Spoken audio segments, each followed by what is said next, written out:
Hey folks, welcome back, or welcome in if you're new. Who are you? Anyways, inZOI has not just released, it's been some time. I'm covering old news. If you want to know old news about inZOI, you found the spot. inZOI has released new updates and patches that have included a lot of assets and some changes and tweaks to gameplay. Let's talk about them, shall we? April 28th, 1939. War in Europe has taken a dastardly turn, I joke.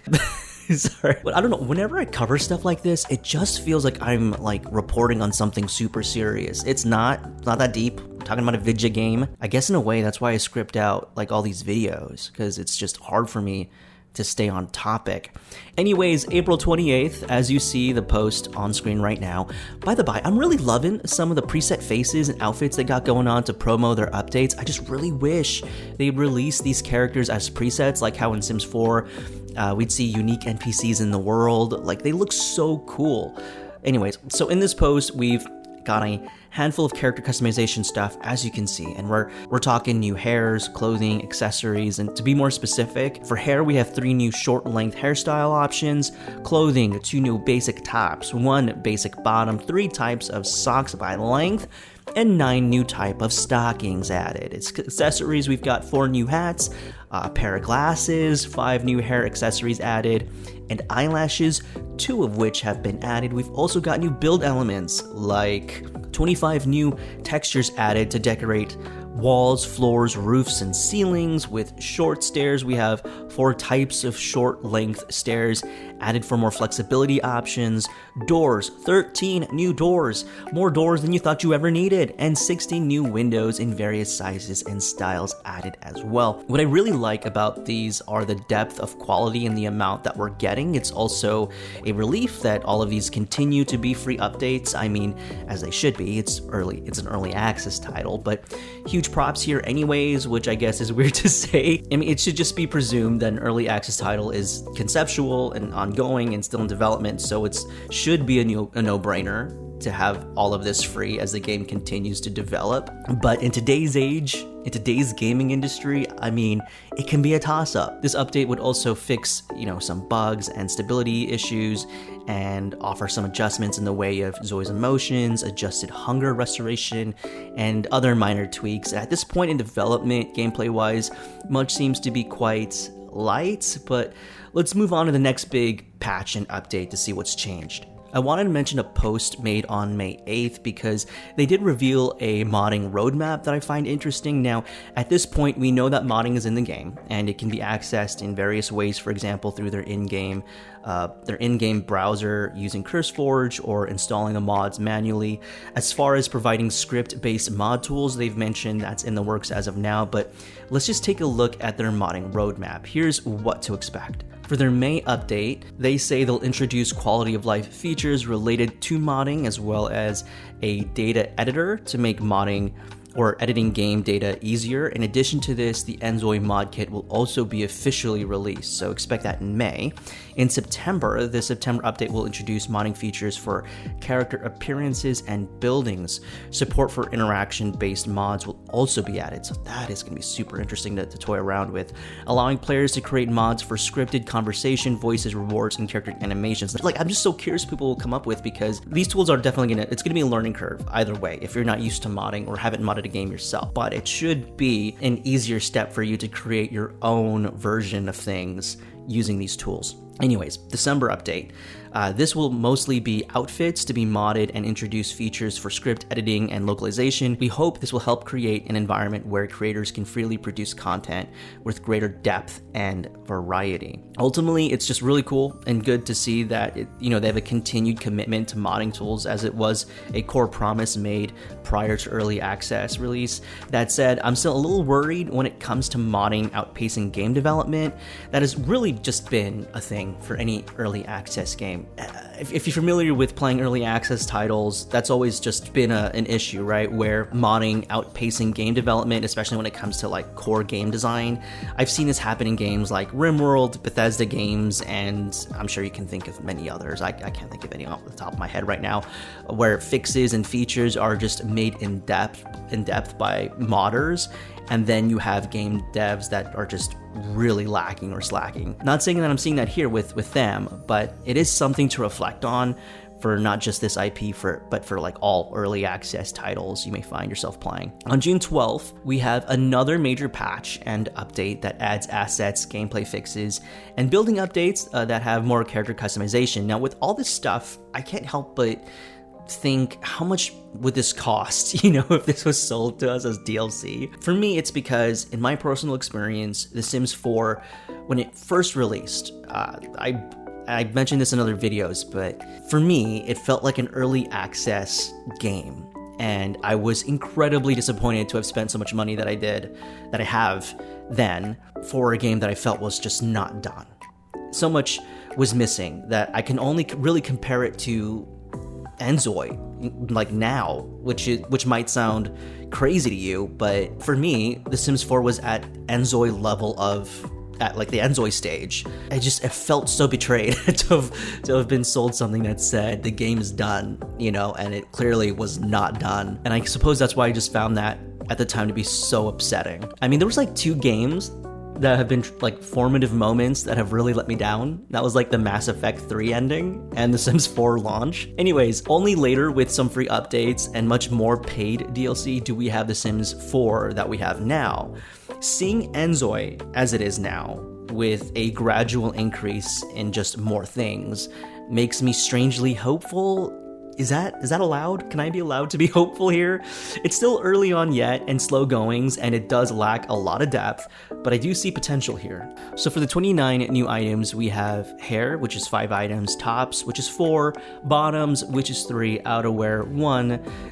In terms of sets, I think that's presets. We've got 3 items, shoes 3 items, socks and stockings are 9, and accessory 1.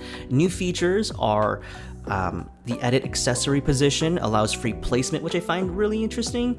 I think that's really cool. I would love to, again, it's kind of janky, kind of funky right now, but I think it's a good idea to incorporate that, especially in the character customization editor. Authors for Zois presets will also be displayed, which is just a nice quality of life there. Authors for my textures downloaded from Canvas will be displayed in a tooltip. Love to see it. It's always good to see the authors, especially if you're like downloading so many different things and you want to know like who's your favorite person to follow. Having the authors just be shown like that is really, really nifty and saves a lot of time. Traits and desired lives can now be randomly selected when creating a Zois. Kind of strange how that wasn't a default setting, but okay, cool. And then for 175 new items added, we've got bedroom items, 14. So this is just a general breakdown. Living room, 5 items, home office, 4 items, kitchen, 52 items, bathroom 2, common, 76, whatever that means, outdoors 2, and doors 20. As far as gameplay is concerned, for gameplay features, we have new features like adopt a child, create child with medical help, non-marital births, teenage romance, exchanging gifts. Zois can now exchange items with each other depending on the Zoi's personality and preferences. The same gift may be received in different ways. A variety of new giftable items are now available in the Pocket Market. We have also visits from other Zois, which if you're an introvert, you can just say, get out. No, I'm kidding. Visit from other Zois. Zois in the city can now make the first move to visit your Zois. Now we'll have at least more interactions and things will feel a lot more lively because now Zois can visit you. They make plans for a meetup via text or even show up unannounced at your doorstep. How annoying. It may be longing or insecurity or a simple whim of the heart. Their reasons for visiting may vary.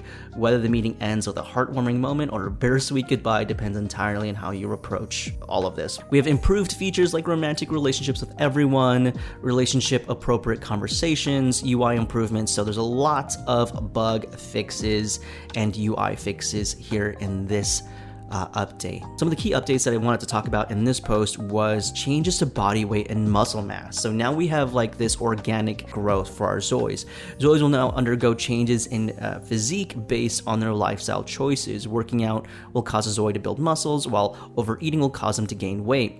As their fitness level increases, Zois become more resistant to aches and fatigues, allowing them to endure longer or more intense physical activity. So glad to freaking see it. Some of these I feel like, again, should have come out when they first released, but hey. Also, time skip feature for rabbit hole interactions gets in, metaphorically speaking, because to wait things out for rabbit hole interactions were kind of a drag. Now, we do have improvements to the prison system. Several changes have been made to simulate a more realistic prison experience. Vending machines have been removed. Meals are now only available during set meal times. Lifers will appear. Casual conversations are prohibited. Beds are less comfortable, and overall needs are more difficult to fulfill within prison. We love a good prison update, or a bad prison update. Good in terms of more immersion. Anyways, these changes will only be available after start of a new game. Hate to see that, but I mean, it's definitely understandable. But a lot of these features, if you do want to play with them, and you do, like, this is just sort of, I think, you know, speaks more largely to a lot of their gameplay features. Even if they don't mention it, I think it's always good to start a new game in order to see if these features work, you know, well for you in your new save.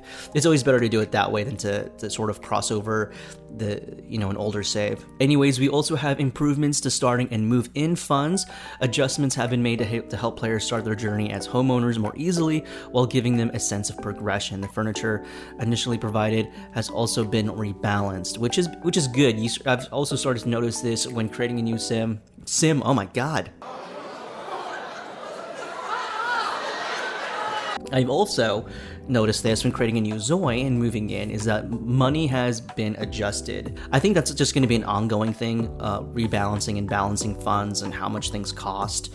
But glad to see some of those changes here as well. We have improvements to age progression. In response to player feedback, Zois will now spend less time as middle-aged Zois, with the young adult stage having been significantly extended. The time Zois spend as infants, teenagers, and all age groups in between have also been extended, allowing players to enjoy more of their childhood and adolescence. And you can also adjust aging as well now in the game. So we've got things like improvements to fix schedules. Schedules will no longer be auto-generated for player Zois. We have improvements to universal text notification, improvements to interactions related to newborns and children. But as you can see, there are tons of new changes, tons of new UI fixes.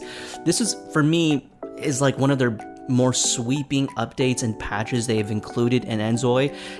Again, I think a lot of us would like to see a quicker pace to things, but you know, it is what it is, and I'm glad to see what we have right now. Kahaya seems to be the next big sweeping change that is coming soon.